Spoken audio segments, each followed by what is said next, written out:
네, 반갑습니다. 저는 젊은이 교회 김경희 전도사라고 합니다. 반갑습니다. 네. 네, 박수까지는 괜찮습니다. 오늘 저를 처음 뵙는 분들이 많을 텐데요. 그래서 좀 이쁘게 잘 보이려고 화장을 좀 진하게 했는데 화면을 보니까 표시가 하나도 안 나네요. 네. 네. 그리고 좀 중요한 건 제가 안경을 지금 안 쓰고 와가지고 잘 눈에 뵈는 게 없어요. 그래서 화면이 좀 잘 안 보이는데 주님만 보고 말씀 전하겠습니다. 오늘 말씀은 히브리서 11장 38절 말씀입니다. 우리 한 절이니까 다 같이 합독하시겠습니다. 히브리서 11장 38절입니다. 시작. 이런 사람은 세상이 감당하지 못하느니라. 그들이 광야와 산과 동굴과 토굴에 유리하였느니라. 아멘. 이 초대교회 기독교 교부들이 쓴 책들이 참 많습니다. 근데 그 책들 때문에 우리가 초대교회 역사를 많이 알 수 있는데요. 그 초대교회 교부들이 쓴 문헌을 보면은 복음을 어떻게 전도를 해야 되는지, 복음에 대해서 전도할 수 있는 방법이나 내용들이 전혀 기록되어 있지 않습니다. 초대교회 그 책들에 전도에 대한 내용들이 전혀 기록되어 있지 않은데도 어떻게 그렇게 로마 교회 핍박 아래서 기독교가 확산이 될 수 있었을까요? 오늘 이 한 절인데 이 한 절의 말씀을 통해서 우리가 잠시 살펴보도록 하겠습니다. 이 38절 내용의 전후의 내용들을 보면은 초대교회 신자들이 로마 교회 핍박 아래서 어떻게 믿음을 지켜왔는지를 우리가 알 수가 있습니다. 심한 고문과 채찍은 기본이고요. 말씀에 칼과 돌과 톱 이런 것들로도 많은 죽임을 당했습니다. 또한 여러분들 네로 황제 많이 아시죠? 가장 잔인했다고 우리가 알고 있는데, 그런 네로 황제의 때는 어떠한 일이 있었냐면 로마의 밤을 이렇게 환하게 밝혀주기 위해서 그 기독교인들을 잡아다가 나무에 매달고 가로등불을 만드는 거예요. 나무에다가 매달고 거기에다가 기름을 부어서 인간 횃불로 쓰는 거예요. 우리 화면 좀 보여주세요. 화면이 잘 보이실는지 제가 안 보여가지고 화면을 보면은 지금 빨간 화살표로 되어 있는데, 이렇게 기독교인들을 잡아다가 이렇게 나무에 다 매달아 놓고 기름을 부어서 가로등처럼 로마의 밤을 밝히고는 했습니다. 굉장히 잔인함의 극치를 보여주었죠. 이렇게 로마의 핍박 아래서 잔인함의 극치를 보여주는 동안 수많은 기독교 신자들은 순교를 많이 당했습니다. 이 순교를 당한 이 사람들 중에 제가 지금 두 사람을 소개를 할 텐데요. 한 사람은 사도 요한의 제자가 있습니다. 사도들의 제자를 우리가 속사도라고 하는데요. 이 속사들 중에 한 명이 폴리캅이라는 사람이 있습니다.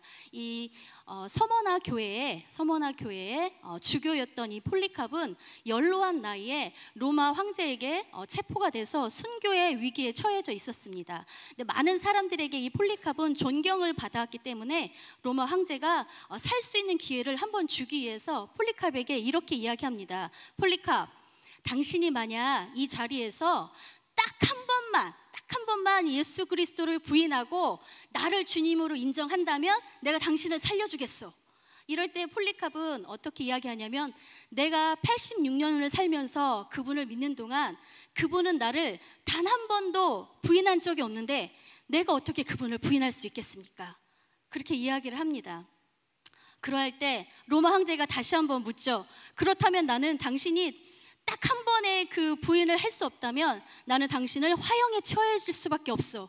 이렇게 이야기를 합니다. 그러니까 폴리캅이 또 이렇게 이야기를 합니다. 나는 내 육신을 불태우는 이 불이 무서운 것이 아니라 영원히 꺼지지 않는 그 불이 더 두렵소. 이렇게 폴리캅은 이야기를 합니다. 참 놀랍죠? 지금 보시면 그 장면입니다. 이런 내용들은 초대교회 문헌들을 통해서 폴리캅이 어떠한 사람이었나를 알 수가 있었습니다. 그런데 참 놀라운 일이 뭐냐면 그래서 결국은 폴리캅의 그런 순교를 맞이하게 되는데, 참 놀라운 일이 뭐였냐면, 화형을 하려면 불에 태워야 되잖아요. 불에 태워야 되는데 놀랍게도 몸이 불에 타지 않는 거예요. 몸에 타지 않는 거예요. 그래서 결국은 그림에서와 같이 칼로 찔러서 죽임을 당합니다. 네, 자, 그러한 일들이 있었습니다. 그래서 지금도 터키에 가면 이분을 기념하는 교회가 있어요. 다음에 터키에 가시면 한번 보고 오셔도 좋을 듯 합니다. 그리고 두 번째 사람은 또 사도 요한의 제자입니다. 네, 안디옥 교회 아시죠? 네, 안디옥 초대교회 안디옥 교회의 주교였던 이그나티우스라는 사람이 있습니다. 네, 이 사람도 사도 요한의 제자인데요. 이 이그나티우스가 어느 날 또 로마 황제에게 체포돼서 잡혀왔습니다. 근데 이 사람은 화형을 당한 것이 아니라 로마 그 콜로세움에서 순교를 당합니다. 콜로세움에서 순교를 당하면서 맹수의 먹이로 던져지게 됩니다. 이 정말 자기를 죽일 듯한 그 맹수의 위험 앞에서 이그나티우스는 또 뭐라고 하면서 순교를 하냐면 나는 그리스도의 미랄입니다. 그래서 나는 나를 죽이려고 하는 맹수의 이 이빨 사이에서 내 살과 뼈가 절구질 당하고 빠질지라도 나는 그리스도의 순결한 떡이 될 것입니다. 네, 이렇게 하고 순교를 당합니다. 네, 제가 지금 보시면 지금 이제 이런 그림들을 통해서 우리가 그 당시에 순교와 핍박의 시대상을 우리가 알 수가 있습니다. 이렇게 지금은 제가 두 분밖에 이야기를 못했지만 정말 수많은 사람들이 많은 순교를 당했습니다. 이렇게 우리가 믿음을 배교하지 않고 신앙을 배교하지 않고 순교를 당하면서까지 그분들이 믿었던 것은 다시 오실 예수 그리스도였습니다. 이분들은 종말론적인 신앙을 가지고 하루하루 내가 오늘 죽어도 기쁨으로 감사함으로 더 주님을 내가 사랑해야지, 이 사랑의 마음으로 하루하루를 살았다는 거예요. 더 놀라운 것은 뭐냐면 이분들이 순교를 당하면서 너가 감히 나를 죽여 이런 것이 아니라 주님, 예수님, 나를 죽이는 저들을 용서해 주십시오. 이렇게 용서하는 마음으로 사랑을 실천하며 죽었습니다. 이렇게 대부분 순교하신 분들은 이런 종말론적인 신앙을 가지고 믿음을 지켰는데요. 이렇게 초대교회 때 신앙을 저버리지 않고 믿음을 지켰던 그분들의 이름이 무엇이냐? 오늘 말씀을 읽었던 38절의 말씀, 이 세상이 감당하지 못하는 자라고 합니다. 그분들을. 그래서 이런 기독교 신자들을 보고 오히려 로마 사람들이 더 두려워했어요. 야, 어떻게 하면 딱 한 번만 부인하면 살 수도 있는데 그것을 부인하지 않고 어떻게 죽음을 맞이하지? 야, 정말 무섭다, 놀랍다, 이렇게 로마 사람들이 생각을 했다는 거예요. 그래서 이렇게 초대교회 신자들의 별칭이에요. 38절의 말씀은 배교하지 않고 믿음을 저버리지 않고 주님을 기다리는 그 믿음의 신앙의 사람들의 별칭이 이 세상이 감당하지 못하는 자입니다. 그런데 이 세상이 감당하지 못하는 자의 이 별칭은, 애칭이죠. 별칭은 1세기 때만 있었던 것이 아니에요. 2세기, 3세기에도 여전히 있었습니다. 자, 어떤 별칭이 있었을까요? 여러분, 중세교회 중세시대에 흑사병 아시죠? 네, 중세 인구의 3분의 1의 인구를 감소시킬 만큼 엄청난 파급력을 가진 것이 흑사병이었어요. 근데 그 흑사병과 지금의 코로나와 같은 전염병은 2세기, 3세기에도 다 있었거든요. 지금만 갑자기 나타난 게 아닙니다. 그 2세기, 3세기에도 그런 전염병이 많이 있었는데요.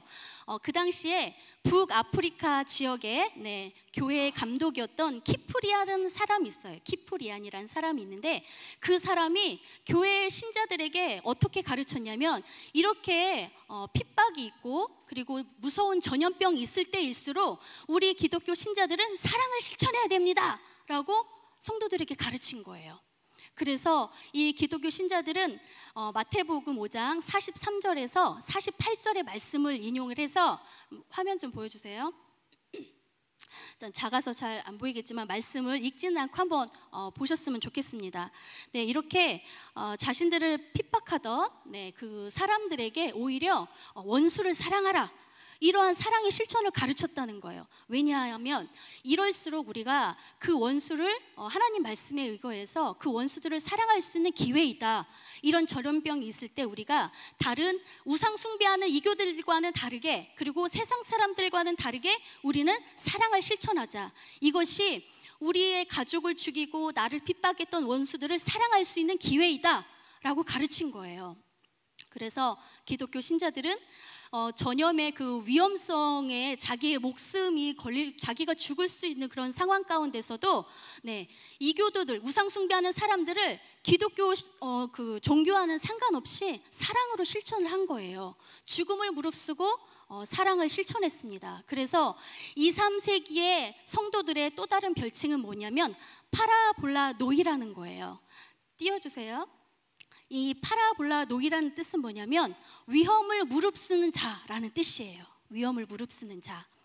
1세기 교회에 순교자들의 믿음을 저버리지 않았던 성도들의 별명이 이 세상이 감당하지 못하는 자였다면 2, 3세기 초대교회 성도들의 별칭은 뭐냐면 파라볼라 노이라는 거예요. 위험을 무릅쓰는 자. 자기의 생명을 아깝게 여기지 아니하고 다른 사람에게 헌신적으로 희생적인 사랑을 실천하는 자, 그런 뜻인 거죠. 이렇게 우리 초대교회는 참 많은 별칭들이 있습니다. 그런데 우리가 지금 이 코로나와 같은 상황을 겪고 있는데 굉장히 참 흉흉한 시대에 살고 있죠. 하지만 우리는 초대교회처럼 로마의 핍박이나 순교에 엄청난 위협을 받고 있지는 않습니다. 하지만 어려운 시대를 살고 있는 것은 사실이죠. 자, 그렇다면 우리가 이러한 시대를 살면서 우리는 그러면 어떠한 믿음을 우리는 가져야 될까요? 코로나19로 인해서 우리 교회가 우리 세상의 많은 교회들이 예배나 많은 교제에 대해서 많은 어려움들을 겪고 있습니다. 이러한 겪고 있는 상황 가운데서 우리의 예배 그리고 우리의 이 모습들을 보면서 주변에 믿지 않는 이웃들에게, 부모들에게 또는 자녀들에게 세상을 향하여서 우리는 어떠한 별칭을 가질 수 있을까 한번 생각을 해보았습니다. 왜냐하면 이교도들이 제가 아까 맨 처음에 초대교회에는 전도에 대한 내용이 책에 기록되어 있지 않다라고 말씀을 드렸잖아요.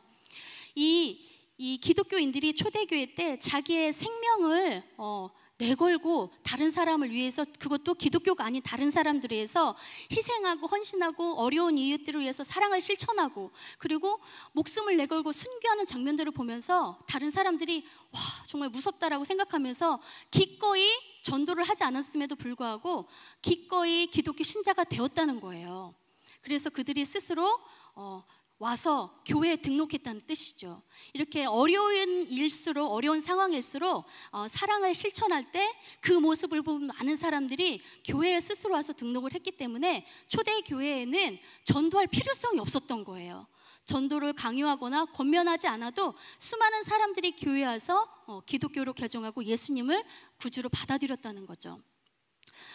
우리도 그와 같은 상황은 아니지만 지금 같은 상황에서 우리 예배를 통해서 또 모습을 통해서 수많은 우리 주변의 사람들에게 우리는 어떠한 모습으로 보일지 한번 생각을 좀 해봤고요.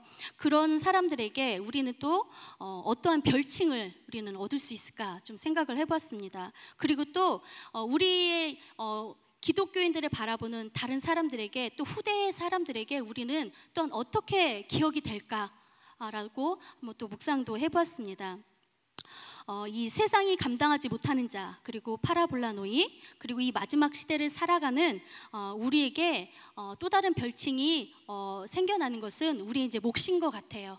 우리 교회에서도 희망 헌금으로 많은 사랑을 또 실천하고 있기도 하고, 또 아마 다른 분들도 희망 헌금과 더불어서 각자의 다양한 방법으로 아마 어려운 이웃들에게 사랑을 실천하고 있으리라 믿습니다. 이렇게 어려운 때일수록 우리가 믿음을 지키고 그 믿음으로 사랑을 실천한다면 아마 우리의 기독교 신자들의 모습을 보고 많은 사람들이 덕이 되어서 예수 그리스도를 그런 모습으로 전도가 될 줄로 믿습니다.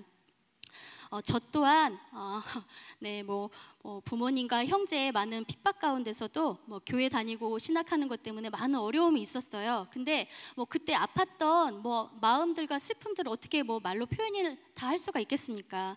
그러나 믿음을 저버리지 않고 신앙생활을 했고 신학을 했기에 지금 제가 여기 서 있는 거거든요.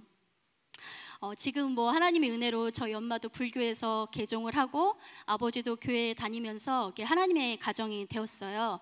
네, 근데 그때 하나님의 가정이 되면서 저희 부모님이 다니는 교회 이제 목사님을 모시고 처음으로 가정에서 예배를 드리는데 너무 그 감격이 있어서 내가 끝까지 믿음을 저버리지 않고 기도로 우리 부모님께 정말 사랑을 실천했더니 이러한 일이, 이런 기적이 생기는구나, 너무 감사함으로 예배를 드렸는데 그 감격 때문에 처음부터 끝까지 예배를 제대로 못 드렸어요. 울기만 해가지고. 마지막에 찬양을 부르는데 너무 울어서 제가 찬양을 제대로 부르지를 못했어요. 근데 그때 부르지 못했던 찬양을 지금 이 시간 여러분들하고 같이 불러보려고 해요. 근데 이 찬양을, 만약에 이 찬양이 초대교회 때 이 찬양이 있었더라면 아마 초대교회 신자들도 지하 무덤에서 분명히 몰래 이 찬양을 불렀을 거예요. 그 찬양이 뭐냐면 여기에 모인 우리거든요. 여기에 모인 우리 가사를 생각하시면서 찬양하고 기도하시겠습니다.